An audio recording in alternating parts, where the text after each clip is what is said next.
टीव्हीवरच्या बंदीवरची सुनावणी ही आता 5 डिसेंबरला होणार आहे।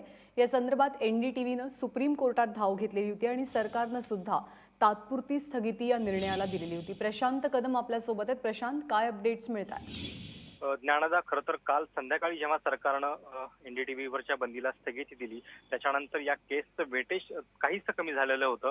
नाहीतर आज संपूर्ण देशात या सगळ्या केसकडे लक्ष लागलेलं होतं आणि त्याच पद्धतीची सुनावणी आज कोर्टामध्ये झाली। कारण जेव्हा एनडीटीव्हीनं या संदर्भातली याचिका दाखल केली त्याच्यानंतर अटॉर्नी जनरल जे आहेत भारत सरकारचे, त्यांनी असं सांगितलं की कालच सरकारनं या संदर्भातला निर्णय घेतलेला आहे आणि एनडीटीव्हीचं म्हणणं ऐकून घेण्याच्या मनस्थितीमध्ये सरकार आहे। त्याच्यामुळं आता या संदर्भात काही घाई करण्याची आवश्यकता नाहीये आणि त्यामुळं ही केस आता 5 डिसेंबरला सुनावणीसाठी येणार आहे।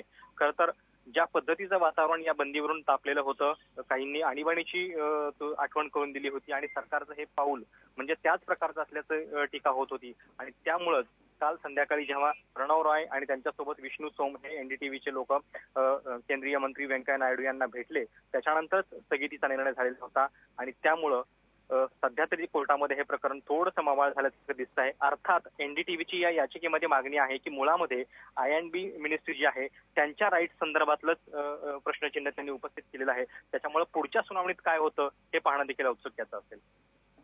प्रशांत, ताजे अपडेट जाणून घेत राहू। तुर्तास धन्यवाद या माहितीबद्दल।